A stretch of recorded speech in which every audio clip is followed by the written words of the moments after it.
욥기 1장 13절로부터 22절까지 말씀을 우리 한 절씩 마음을 담아서 교독하겠습니다.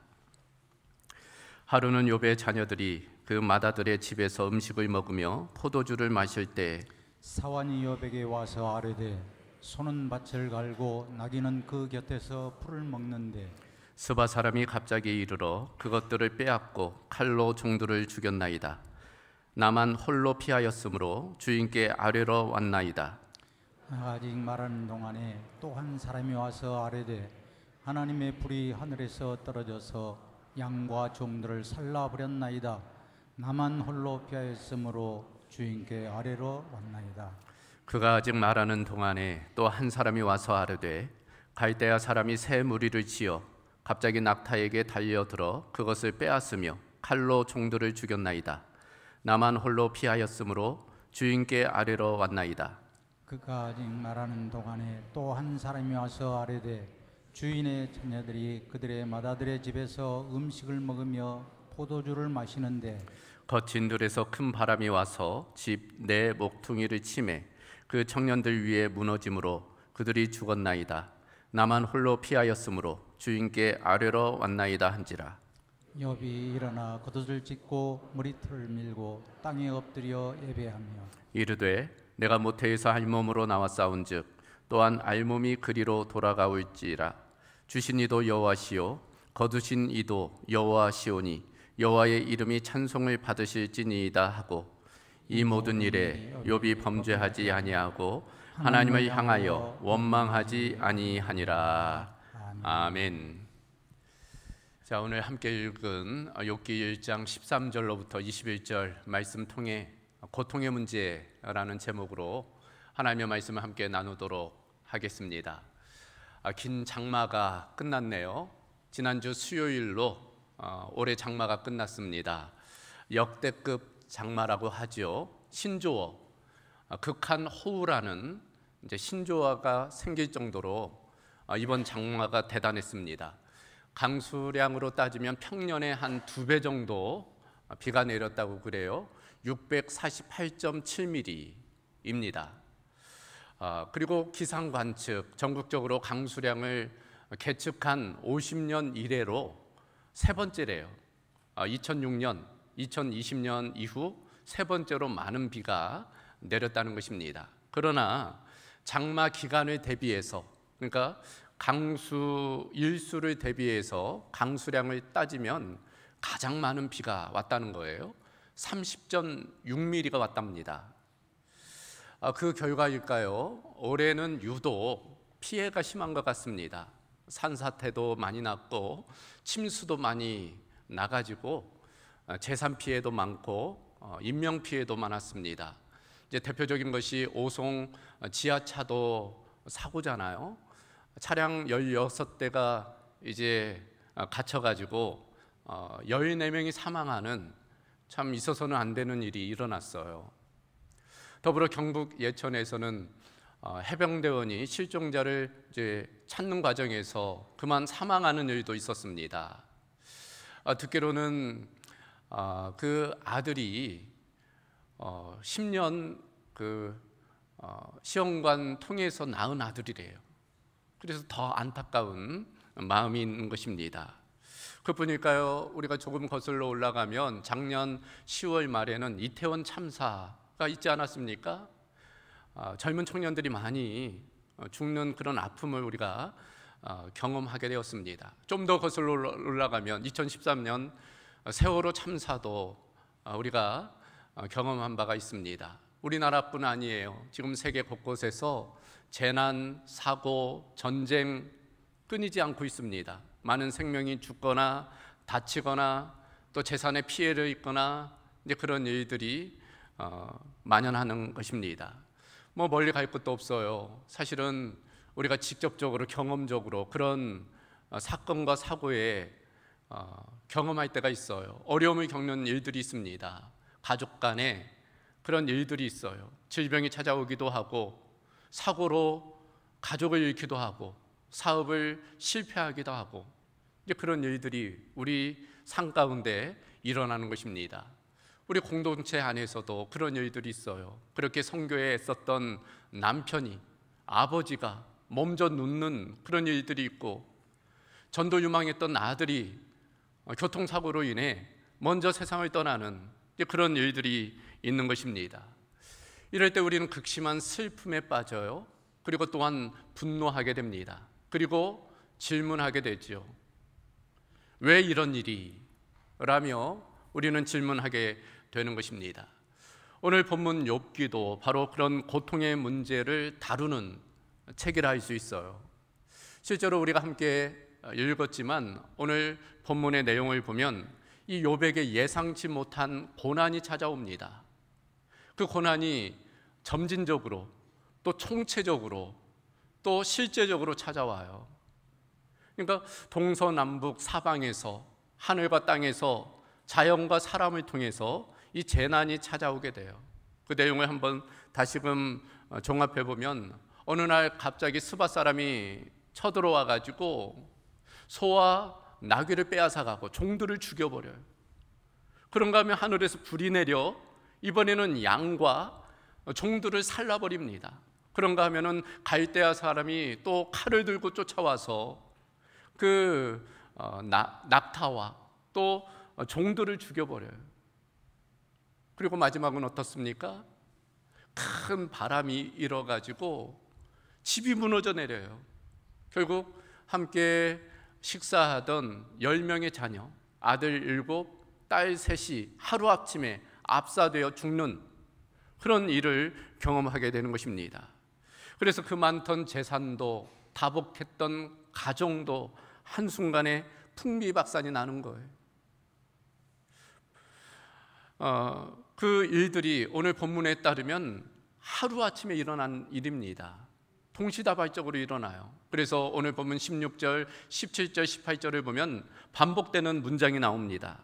그가 아직 말하는 동안에 또 한 사람이 와서 아뢰되, 그러니까 겨우 한 사람이 살아나서 그것을 보고하면 그 말을 마치기도 전에 또 한 사람이 와서 이런 사건이 있었다고, 이런 사고가 터졌다고 그렇게 보고를 한다는 이야기예요. 그러니까 하루아침에 이런 일들이 갑자기 일어나게 된 것입니다. 그걸로 끝나지가 않아요. 2장에 가보면 욥에게 직접적인 고난이 찾아옵니다. 질병이 있죠. 그 발바닥에서부터 정수리까지 종기가 났다. 고름이 잡히는 거예요. 근데 얼마나 가렵던지 견디다 못해 기왓장을 깨서 그 기왓장으로 몸을 박박 긁는 그런 모습이 나와요. 육신적인 고통입니다. 그런데 놀랍게도 이 욥이 잿더미 위에서 그와 같이 고통스러워하고 있다는 것을 보면 공동체 안에서도 지금 쫓겨난 거예요. 그러니까 동네 밖에 그 재를 모아놓는 그곳에 지금 욥이 격리되어져 있는 거예요. 그곳에서 이런 고통을 당하고 있는 것입니다. 종합해 보면 욥은 재산도 잃고 자녀도 잃고 건강도 잃고 공동체에서도 격리되는, 인간이 경험할 수 있는 모든 고난을 겪고 있는 거예요. 인생을 살면서 중요한 모든 요소를 다 잃고 있는 것입니다. 왜 그랬을까? 무엇 때문일까? 우리가 욥기를 펼치면서 그런 의문이 드는 거죠. 그런 측면에서 이 욥기는, 그리고 그 욥기의 주인공인 이 욥은 고통에 질문하고 있는 거예요. 고통 앞에서, 고통의 한 복판에서 이 고통의 문제를 다루고 있는 것입니다. 그런 측면에서 욥기는 다른 지혜서, 대표적인 지혜서인 잠언서와 결이 달라요. 이 잠언서는 읽는 대로 은혜가 되잖아요. 우리가 받아들이기가 쉽습니다. 인과응보에 대해서 다루고 있기 때문이 뿌린 대로 거둔다는 거예요. 소위 신명기적인 사관을 바탕으로 하고 있습니다. 신명기적인 사관이라는 것은 하나님께 순종하면 복을 받고 하나님께 불순종하면 저주를 받는다는 그와 같은 내용이에요. 그것이 보편적인 성경의 내용이죠. 그 내용이 잠언서에 잘 나와 있는 것입니다. 그러나 욥기를 펼치면 우리가 당혹스러운 거예요. 그렇지 않는 모습을 발견하기 때문입니다. 실제 우리가 인생을 살다 보면 경험하는 것이 그래요. 의인이 고통당하는 경우가 많고 악인이 잘 나가는 경우가 있는 것입니다. 그럴 때 우리도 욥처럼 하나님께 질문하는 거예요. 왜 그렇습니까? 왜 그래야만 합니까? 그런 질문을 가지게 되는 것입니다. 그런 측면에서 우리가 욥기를 잘 들여다볼 필요가 있어요. 이 욥기서를 보면 이와 같은 고통에 관한 질문들이 있습니다. 의인도 고난받을 수 있는가? 여러분 어떻게 생각하십니까? 의인이 고난받을 수 있을까요? 욥기는 그렇다는 거예요. 의인이 고난받을 수 있다는 것을 우리에게 보여주는 것입니다. 실제로 욥기의 주인공 이 욥이 어떤 인물이에요? 욥기 1장 1절을 보면 욥을 이렇게 설명하고 있습니다. 우스 땅에 욥이라 불리는 사람이 있었는데 그 사람은 온전하고 정직하여 하나님을 경외하며 악에서 떠난 자더라. 한 문장으로 이 욥이 어떤 인물인지를 정리하고 있어요. 그는 온전하고 정직하며 하나님을 경외하고 악에서 떠난 인물, 한마디로 의로운 사람이라는 거예요. 그리고 3절에는 또 이렇게 이야기합니다. 이 사람은 동방 사람 중에 가장 훌륭한 자라. 참으로 훌륭한 인물, 그가 바로 욥이라는 거예요. 개인적으로만 그렇지 않아요. 가정에도 마찬가지입니다. 1장 4절로부터 5절의 내용을 보면 이 욥이 자녀들을 잘 양육을 해요. 혹시 자녀들이 어떤 잔치 중에 하나님을 떠났을까 싶어 잔치가 끝나면 그 자녀들의 숫자대로 하나님께 번제를 드리는 그런 내용이 나옵니다. 그러니까 자녀들도 잘 기르려고 노력하는 그런 경건한 아버지였다는 거예요. 종합해보면 신앙적으로도 인격적으로도 윤리적으로도 온전한 인물, 한마디로 의인, 그가 바로 욥인 것입니다. 오죽하면 하나님께서도 그 사탄 앞에서 이 욥을 칭찬하셨겠어요. 이 욥을 하나님께서 인정하는 것입니다. 그런데도 그에게 고난이, 고통이 찾아왔다는 것은 의인에게도 고통이 찾아올 수 있음을 우리에게 말씀하고 있는 것입니다. 더불어 이 욥기서는 고통의 원인에 대해서 질문을 하는 거예요. 왜 우리에게 고통이 찾아오는가? 우연인가? 마치 무신론자들처럼 그저 고통은 우연의 결과이다, 그렇지 않다는 것을 말하는 거죠. 그렇다면 악령이 주관하는 건가? 그렇지 않다는 것도 이 욥기가 우리에게 보여주고 있는 것입니다. 그렇다면 하나님께서 내리시는 건가? 하나님께서 내리신다면 그렇다면 그것은 죄의 결과인가? 심판인가? 여러분의 생각은 어떠십니까? 우리의 고통이 죄의 결과일까요? 하나님의 심판일까요?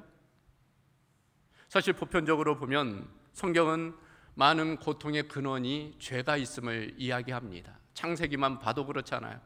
아담과 하와가 범죄한 연후 우리 가운데 고통이 찾아와요. 그것이 고통의 출발점인 것이 분명합니다. 그러나 욥기서는 죄의 결과, 심판으로만 고통을 설명할 수 없다는 것을 지금 제기하는 거예요. 욥을 통해서, 의인인 욥이 지금 고통받는 것을 통해서 고통의 이유가 또 다른 차원이 있음을 우리에게 말씀하는 것입니다. 그래요. 그래서 이 욥기를 보면 더욱더 우리가 곤란하게 되는 거죠. 사실 욥의 친구들만 해도 그 욥의 고통의 원인이 죄라고 주장을 하는 거예요. 잘 생각해봐라. 네가 뭔가 죄를 지었기 때문에 지금 하나님으로부터 고통, 고난받는 거 아니냐, 그런 식으로 이야기를 하는 것입니다. 그러나 욥은 끝까지 자신의 의로움을 주장하는 거죠. 의로운 자도 고난받을 수 있음을 이야기하는 것입니다. 예수님도 같은 입장을 취한 바가 있어요.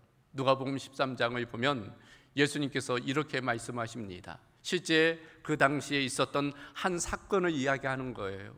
어느 날 빌라도가 갈릴리 사람들 몇몇을 죽인 거예요. 또 어느 날인가는 실로암 망대가 무너져서 무려 18명의 사람이 압사되어 죽게 된 것입니다. 그거에 대해서 예수님이 이렇게 말씀하세요. 너희들 그 사람들이 죽은 것이 죄를 지어서 그런 거라고 생각하지? 그렇지가 않아. 그들이 너희보다 죄가 많이 지어서 그들이 그렇게 죽은 게 아니야. 예수님이 분명하게 말씀을 하시는 것입니다. 우리도 그렇잖아요. 만약 죄의 결과로서 심판으로서 사람들이 죽은 것이라면 그 많은 사건과 사고 그걸 우리가 어떻게 설명할 수 있겠습니까? 다른 차원이 있다는 것, 그걸 우리에게 말씀하고 있는 것입니다. 더불어서 이 욥기의 질문, 하나님은 선하신가? 하나님은 전능하신가? 이제 그런 질문을 우리에게 하고 있는 거예요. 선하시다면, 곧 사랑의 하나님이라면 왜 우리에게 고통을 부여하시는가? 만약 하나님이 전능하시다면 왜 고통을 사라지게 하지 않으시는가? 그런 의문을 우리에게 가져다 주는 것입니다. 더불어서 한 가지만 더 생각해 보면 이 욥기에서의 질문, 고통 가운데에서도 우리가 하나님을 믿을 수 있는가? 그거에 대해서 우리에게 묻는 것입니다. 실제로 사탄이 하나님께 욥을 참소하면서 그렇게 주장을 합니다. 9절을 보면 욥이 어찌 까닭 없이 하나님을 경외하리이까? 그러니까 지금 욥이 하나님 앞에서 신실하게 하나님을 경외하는 이유는 하나님께서 복을 주셨기 때문이 아니겠습니까? 만약 그 복을 거두어 가시면, 만약 고통을 부여하면 이 욥이 하나님을 떠날 것입니다. 지금 그렇게 주장을 하는 거예요. 그 주장은 우리를 향한 주장이기도 합니다. 우리를 향해서도 만약 고통 가운데에서도 너는 끝까지 하나님을 경외할 수 있느냐, 하나님을 예배할 수 있느냐를 우리에게 묻고 있는 것입니다. 이와 같은 질문을 가지고 욥기서는 마지막 장까지 달려갑니다. 특별히 욥기 3장에서부터 31장까지는 3명의 친구들과의 논쟁이 나와요. 그 고통의 원인이 무엇인지, 하나님은 선하신지, 하나님은 전능하신지, 그런 것들에 대한 다툼이 나오는 것입니다. 그리고 38장 이후에 엘리후라는 인물이 나오고 결국 하나님께서 등장하시죠. 하나님께서 말씀하심을 통해서 그 문제를 해결하시는 그런 내용으로 나와 있는 것입니다. 우리는 이와 같은 욥의 질문을 통해 욥의 기도를 발견합니다. 욥이 질문했다는 것, 그것은 욥에게 있어서 하나님을 향한 기도이기 때문이, 우리도 마찬가지입니다. 고통을 그저 무심히 넘어가지 말고 어떤 질문을 그저 없는 것처럼 피하지 말고 그 질문을 가지고 하나님 앞에 나아가는 것이 필요해요. 그 문제를 가지고 하나님 앞에서 씨름하는 것이 필요한 것입니다. 그럴 때 우리는 욥처럼 믿음의 도약을 경험할 수 있게 되는 것입니다. 결국 욥은 그 고통을 견디어내요. 이것이 욥기에 있어서 중요한 포인트인 것입니다. 그와 같은 수많은 질문, 의문 그 가운데에서도 욥은 하나님을 떠나지 않아요. 하나님 안에서 그 문제를 씨름하는 것입니다. 고통을 견디어내는 거예요. 그에게는 육체적인 고통, 정서적인 고통, 하나님의 침묵이라는 영적 암흑의 고통이 있잖아요. 그럼에도 불구하고 버티어내는 거예요. 끝까지 견디어내는 것입니다. 때로는 울부짖고, 때로는 호소하고, 때로는 악다구니를 쓰고는 있지만 그럼에도 불구하고 하나님을 떠나지 않는 걸 견디어내는 것입니다. 쉬운 일이었을까요? 그렇지 않죠. 우리 자신을 생각해 보면 이 일이 결코 쉽지 않은 일인 것 우리는 잘 알고 있습니다. 우리는 욥보다 훨씬 적은 고통에도 하나님을 얼마든지 떠나는 경우가 많잖아요. 그러나 욥은 그 극심한 고통 가운데에서도 견디어내는 것입니다. 어떻게 그럴 수 있었을까? 욥의 믿음입니다. 욥의 하나님에 대한 소망이, 욥의 하나님에 대한 사랑입니다. 그래요. 욥이라고 무슨 의심이 없었겠어요? 욥에게도 의심이 가득했어요. 하나님에 대한 의문이 가득했습니다. 그럼에도 그 의심을 이겨내는 거예요. 여러분, 믿음은 의심이 없는 상태가 아닙니다. 의심을 이겨내는 것이 믿음이. 욥의 믿음이 바로 그런 믿음이었어요. 소망도 마찬가지입니다. 욥이 왜 그 상황에서 낙심하지 않았겠어요? 낙심이 들고 시리에 빠지고 고통스러웠겠지요. 그럼에도 그 낙심을 이겨내는 것, 그것이 욥의 하나님에 대한 소망이었던 것입니다. 사랑도 마찬가지. 욥이 하나님께 대한 불만이 없었을까요? 불만이 넘쳐났을 거예요. 그럼에도 불구하고 그 불만을 이겨내며 하나님을 손을 붙드는 것, 하나님에 대한 사랑입니다.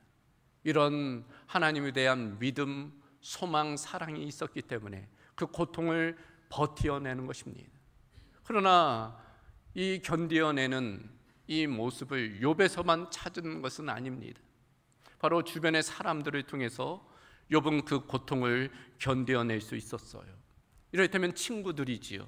여러분, 우리가 욥의 이 세 친구들을 보통은 부정적으로 봅니다. 저도 설교할 때 보통 부정적으로 이들을 다루는 경우가 많아요. 그러나 오늘은 좀 다르게 보려는 거예요. 이 친구들을 한번 생각해 보면 욥이 지금 어려움에 처했다는 소식을 듣자마자 그들이 욥에게 달려와요. 같은 지역에 살던 사람도 아닙니다. 대만 사람, 수아 사람, 그리고 나아마 사람. 욥은 우스 사람이잖아요. 다른 지역에 멀리 있던 사람들이지만 욥의 소식을 듣자마자 득달같이 찾아오는 거예요. 그리고 욥의 고통을 보고 자신의 옷을 찢고 함께 애통해하는 것입니다. 7일 동안 그 욥의 곁에서 아무 소리도 하지 않고 그 욥과 함께 고통을 당하는 거예요. 물론 그 나머지 내용을 보면 그 욥을 고통스럽게 하는 이야기들을 많이 하잖아요. 상처 주는 말을 많이 합니다. 물론 그런 것들은 잘못된 거지만 이 친구들이 끝까지 욥과 함께 했다는 것, 그 고통을 함께 씨름하며 그 문제를 해결하고자 노력했다는 것, 그 친구들이 있었기에 욥이 그 고통을 견디어낼 수 있었던 것입니다. 그러잖아요. 사랑의 반대말은 미움이 아니라 무관심이라고. 그래서 연예인들은 악플보다 무플이 더 무섭다고, 자신들이 무관심해진 것에 더 두렵다는 거예요. 욥의 친구들도 그럴 수 있잖아요. 그건 네 일이야, 네가 알아서 할 일이야 하고 상관하지 않을 수 있었습니다. 그러나 그 친구들은 욥의 곁에서 함께 그 고통의 문제를 가지고 씨름한 거예요. 하나님께 그 문제를 가지고 같이 질문을 하고 있는 것입니다. 그런 친구들이 있었기에 욥이 그 고통을 견뎌낼 수 있었던 것입니다. 욥의 아내도 마찬가지입니다. 우리가 이 욥의 아내를 부정적으로 보죠. 악처의 대명사, 소크라테스의 그 크산티페와 맞먹는 악처로 여길 때가 많아요. 그래서 어거스틴은 이 욥의 아내를 악마의 보조자라고 이야기하고, 종교개혁자 칼뱅은 이 욥의 아내를 사탄의 도구라고 이야기하기까지도 했습니다. 그 이유가 되는 것이 욥기 2장 9절이잖아요. 그 9절 말씀을 보면 그의 아내가 그에게 이르되 당신이 그래도 자기의 온전함을 굳게 지키느냐, 하나님을 욕하고 죽으랴, 이렇게 이야기를 한 거예요. 그래서 이 욥의 아내를 악처로 우리가 이야기할 때가 많습니다. 그런데 말입니다, 여러분, 우리가 가진 성경은 구약 히브리어 성경 본문 마소라 사본을 번역한 성경이에요. 그런데 소위 70인역이라는 헬라어 번역 성경이 있습니다. 그 번역 성경을 보면 이 2장 9절 앞에, 그러니까 8절과 9절 사이에 이런 내용이 있다고 그래요. 제가 그 내용을 읽어드리도록 하겠습니다. 많은 시간이 흐른 후에 욥의 아내는 말하였다. 구원의 소망을 바라는 당신, 조금 더 기다리라고 하는데 정녕 얼마나 더 기다려야 합니까? 보십시오, 내가 수고하여 낳은 아이들은 이 땅에서 기억도 없이 사라졌어요. 당신은 바깥에서 밤을 지새우며 종기로 고생하고, 나는 이곳저곳 집집마다 일거리를 찾아 돌아다닙니다. 하루 종일 일하면서도 언젠가 해가 떨어져서 이러한 수고에서 벗어나 쉬려나 기다립니다. 바로 이 문장 다음에 9절이 있다는 거예요. 그러니까 이 내용을 살펴보면 이 욥의 아내가 오랜 동안 욥과 함께하는 거예요. 욥의 고통에 동참하는 것입니다. 사실 자식을 잃은 것이 욥만이 아니잖아요. 자식을 잃은 엄마의 심정은 어떻겠어요? 더 마음이 찢어지는 거예요. 그럼에도 지금 질병으로 고통당하는 그 욥 때문에 자신의 고통은 돌보지 못하는 거예요. 그리고 그 욥을 위해서 날품팔이를 하는 것입니다. 벌어온 것으로 욥을 먹이는 거예요. 함께 그 고통을 동참하고 있는 것입니다. 욥의 아내는 욥을 떠나지 않았어요. 도망치지 않았습니다. 끝까지 남편을 위해서 수고를 한 거예요. 그걸 알 수 있는 것이 욥기 42장의 내용입니다. 우리가 알다시피 결국 욥이 모든 것이 회복이 되잖아요.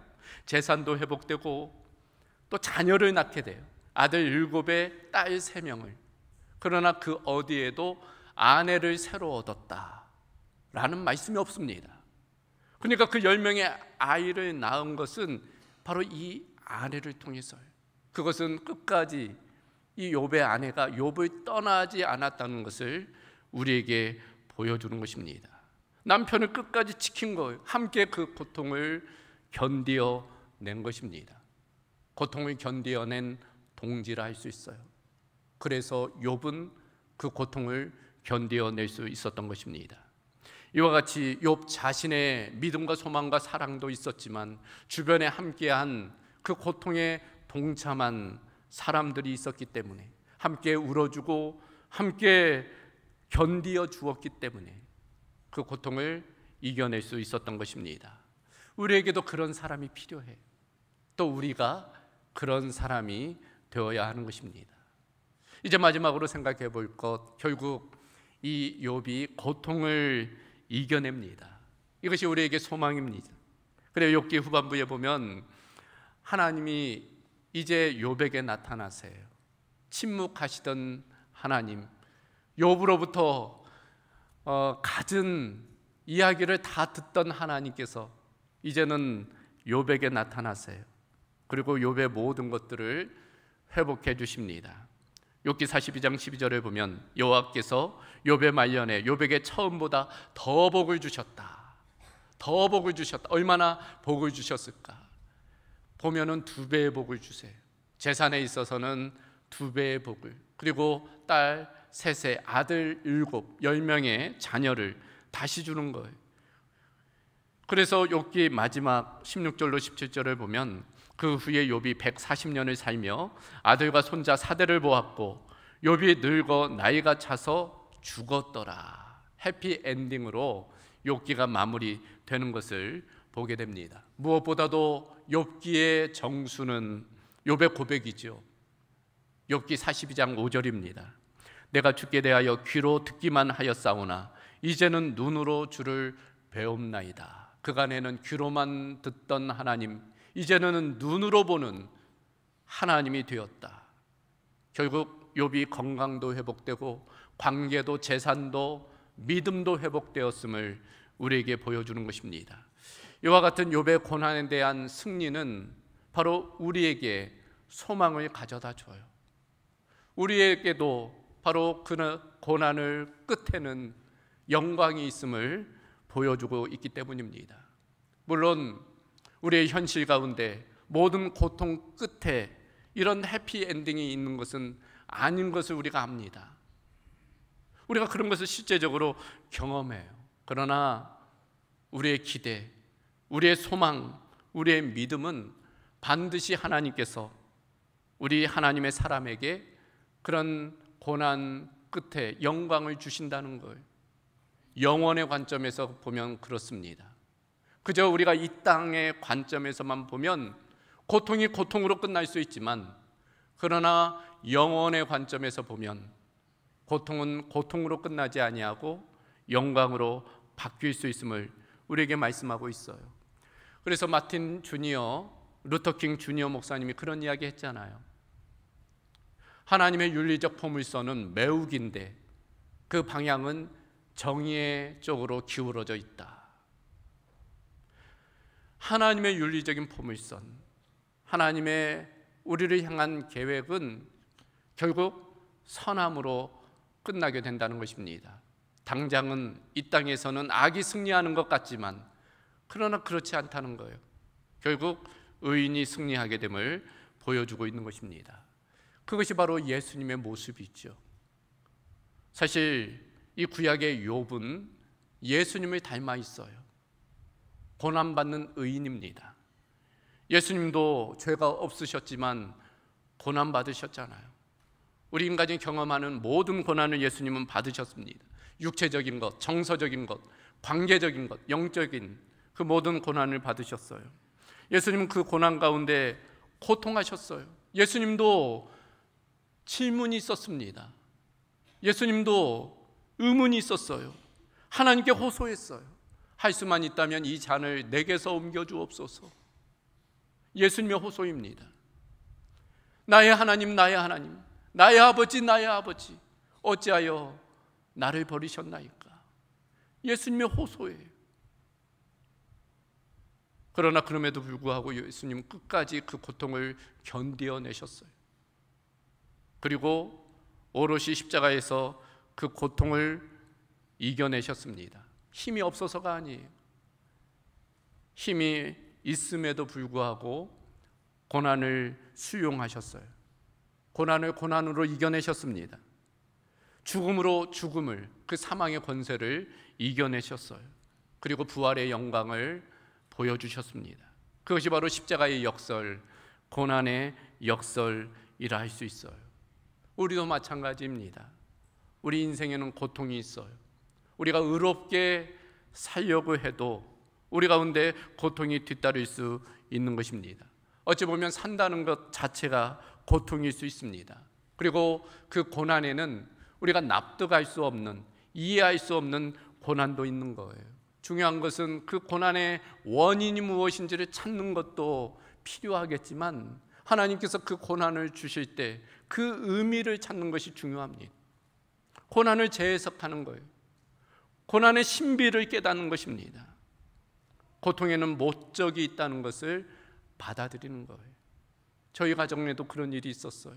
직접적으로는 저희 아내의 이야기인데 제 아내의 바로 아랫동생, 여동생이 있었어요.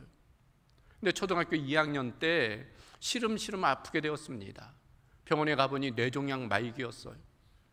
몇 달 살지 못한다는 판단을 받았습니다. 이모저모 부모가 어떻게 자녀를 포기해요? 할 수 있는 최선을 다해봅니다. 굿도 해보고 별짓을 다 해봤어요. 그러나 아이가 더 악화되는 거예요. 그러다가 동생의 말을 듣고 교회에 나가기 시작했어요. 기도원에 가기 시작했습니다. 아이가 낫기 시작을 하는 거예요. 먹지 못하던 아이가 먹기 시작하고 걷기 시작하고 일상이 회복이 되는 거예요. 참 놀라운 은혜입니다. 그래서 온 가족이 교회에 다니기 시작했어요. 그리고 몇 년이 지나 저희 아버님과 어머님이 집사 직분을 받는 그때 다시 아이가 발병하게 되었어요. 다시 아프기 시작했습니다. 결국 어느 날 아침에 하나님의 부르심을 받았어요. 그러나 저희 장모님은 그 죽음을 그저 죽음으로만 받지 않으셨어요. 하나님의 우리 가정을 향한 특별한 계획이 있으므로 그걸 받아들인 거예요. 고통에 대한 재해석입니다. 고통에 대한 의미의 발견이, 그리고 그 생명을 통해 생명을 얻은 자로서의 어떻게 살아갈지 다짐을 하는 것입니다. 그런 측면에서 우리가 우리의 고통을 재해석해낸다는 것 중요해요. 고통이 고통으로만 끝나지 아니하고 그 의미를 발견한다는 것 중요한 것입니다. 그래서 서양의 속담에 스카가 스타가 될 수 있다. 스카 상처이죠. 스타 별입니다. 단어는 한 단어 차이예요. 한 단어 차이로 그 상처가 별과 같이 빛날 수 있다는 것입니다. 우리의 상처가 오히려 별이 될 수 있다는 거예요. 실제로 그렇지 않습니까? 암에 걸려본 사람은 지금 암에 걸린 사람의 심정을 알아요. 그래서 위로할 수가 있습니다. 사업의 실패를 경험해 본 사람은 지금 사업의 어려움에 처한 사람을 격려할 수 있는 거예요. 자녀를 먼저 떠나보낸 부모는 그런 같은 아픔을 겪는 사람을 위로할 수 있어요. 그 사람을 세울 수 있는 것입니다. 그런 측면에서 우리의 고통을 재해석하고 그 의미를 발견한다는 것, 우리의 몫인 줄로 믿습니다. 말씀을 정리해 볼까요? 우리는 하나님을 다 이해할 수 없어요. 목사인 저도 마찬가지입니다. 우리 주변에서 일어나는 일들 다 이해할 수가 없습니다. 그러나 분명한 것은 하나님을 이해할 수는 없지만 신뢰할 수는 있다는 거예요. 하나님은 선하심으로 우리가 다 이해할 수 없지만 반드시 하나님께서 그 모든 일들을 선하게 바꾸시리라는 믿음이 있는 것입니다. 그런 측면에서 지금 당장 알 수 없지만 결국 언젠가는, 이 땅에서는 알 수 없지만 그러나 천국에서는 반드시 하나님께서 그 의미를 깨우쳐 주실 것에 대한 믿음을 가지고 우리는 끝까지 우리의 걸음을 내딛어야 할 것입니다. 그런 측면에서 고통 가운데 낙심하지 말고 오히려 그것을 기도로 바꾸어 하나님께 아뢰고 또 서로가 서로를 격려함으로 견디어내며 이겨내는 그런 은혜가 우리 가운데 있어야 할 것입니다. 우리 공동체 안에 그런 상호 격려, 상호 위로의 역사가 일어나기를 주님의 이름으로 소망합니다. 전능하신 아버지 하나님, 오늘 고통의 문제라는 쉽지 않은 주제를 가지고 함께 말씀을 나누었습니다. 우리 인생 가운데 때로 이해할 수 없는 일들이 있다는 것 우리가 인정케 하여 주시고 그 원인은 알 수 없으나 분명한 목적이 있다는 것 우리가 믿음으로 받고 그 고통의 문제를 우리가 견디어낼 것 견디어내고 이겨낼 것 이겨내어 결국 하나님의 영광을 나타내는 우리 모든 성도들 되게 하여 주시옵소서. 지금 고통 중에 있는 성도들이 있다면 주님 위로하여 주시고 십자가의 그 고난을 겪으신 주님의 그 위로하심으로 회복시키시며 또 부흥케 되는 은혜가 있게 하여 주시옵소서. 모든 것 주께 의탁하오며 우리 주 예수 그리스도의 이름으로 기도하옵나이다. 아멘.